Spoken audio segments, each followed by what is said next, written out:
In this video, I'm going to talk to you about waves. So here's an overview of what we'll be looking at.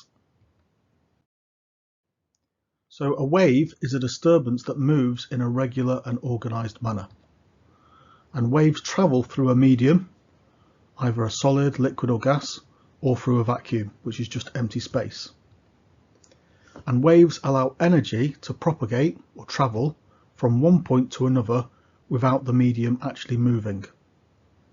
And that's the one type of wave. There is another type of wave that doesn't propagate, but it just stores energy. We'll look at both of these types. So waves can be categorized in lots of different ways, and waves can either be transverse or longitudinal, progressive or standing, mechanical or electromagnetic, polarized or unpolarized. And we're going to look at some of these distinctions. So first of all, mechanical or electromagnetic. And we're going to do this by looking at some examples. First example is light, and this is an electromagnetic wave. And it requires a medium to travel through or a vacuum. So it can either travel through a solid, liquid or gas, or it can travel through empty space.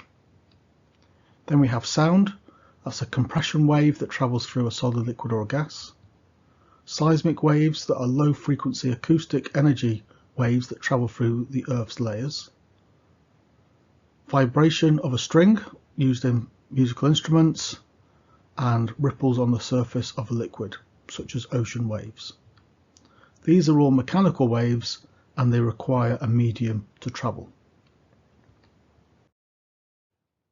Now we'll have a look at the distinction between transverse and longitudinal waves. So in transverse waves, the oscillations are perpendicular or at right angles to the direction of the wave's advance. So here we have an example of a transverse wave. So it's beads on a string that are being mechanically agitated, as it were. Energy is being put in at the left hand side and a wave is being formed. And the direction of the wave is from left to right. The oscillations are up and down. So they're perpendicular to the direction of the wave. Examples of transverse waves include ripples on the surface of water, vibrations on a guitar string, electromagnetic waves, and seismic S waves.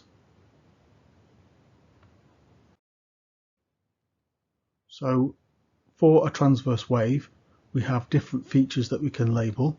So we have the wave peaks, troughs, and we have the wavelength, which is the distance for a complete cycle.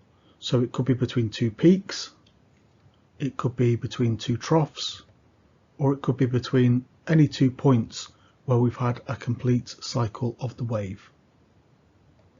We also have the amplitude, which is the height of the peak from the baseline, and that baseline is also the equilibrium position. So now if we look at longitudinal waves, a longitudinal wave has the oscillations parallel to the direction of the wave's advance. So here we have a GIF showing the movement of gas molecules. So this could be like in sound.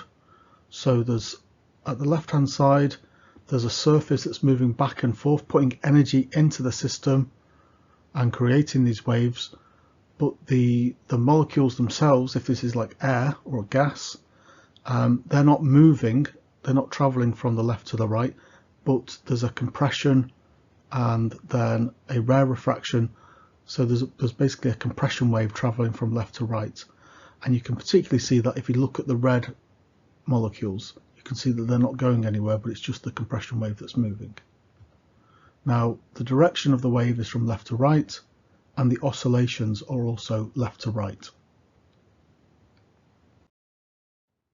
Some examples include sound waves, ultrasound waves, and seismic P waves. So if we look at some of the notation, so let's stick with sound waves.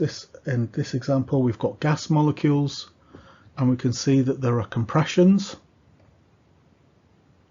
And this is one of the reasons why longitudinal waves are also referred to as compression waves. The wavelength is the distance between compressions, and we also have rarefactions, which are areas of low pressure. And if we look at how pressure varies with distance, we can see the pressure goes up and then down, up and then down. So this is just some of the terminology that we need to be familiar with for longitudinal waves. Now we're going to look at seismic waves, because you can have both longitudinal and transverse seismic waves. So they give us a good sort of illustration of the difference between the two. So seismic waves are caused by the sudden movement of materials on or within Earth. Causes can include earthquakes, volcanic eruptions, man-made explosions, large landslides, avalanches, and magma movement. Now the primary waves, or P waves for short, are longitudinal, and the secondary waves, or S waves for short, are transverse. So if we watch these animations, we can see the difference.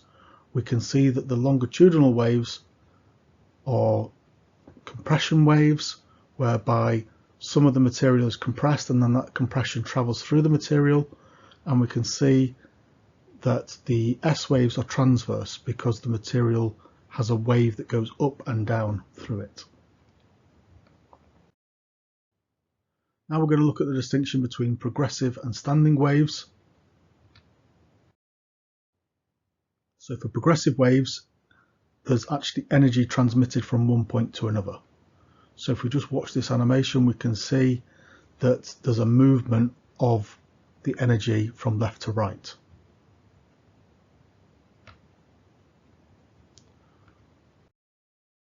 Now for standing waves, there's not actually any movement, but the wave simply vibrates or oscillates at a certain point.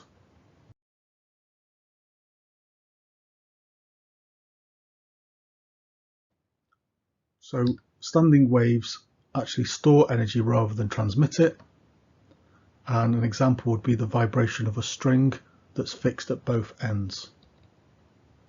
So here on the diagram we can actually point out the two fixed ends. We've also got points that are stationary that we call nodes. So as the vibration happens, they just stay where they are.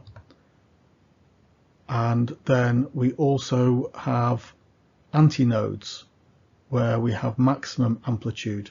So this is where the vibrations actually change the most. So moving on to electromagnetic waves then. These are waves that have an electric component and a magnetic component. So there's an electric field that oscillates up and down and a magnetic field that oscillates, but that is at 90 degrees to the oscillations of the electric field. And they both propagate in the same direction. Now visible light is an electromagnetic wave, and it has wavelengths in the range 400 to 700 nanometers. Beyond the visible light, we also have many other types of waves. So as we go to shorter wavelengths, we go to ultraviolet, X-rays and gamma rays. And as we go to longer wavelengths, we go to infrared, microwaves, radio waves, and long wave. Now this infographic here actually gives a little bit more information, so you might want to pause the video at this point and look at whether things are ionizing or non-ionizing, and just look at some of the images to sort of give you an idea of what these things are used for.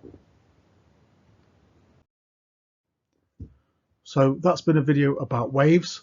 I hope you found that useful. Please remember to like, comment and subscribe, and thanks very much for watching.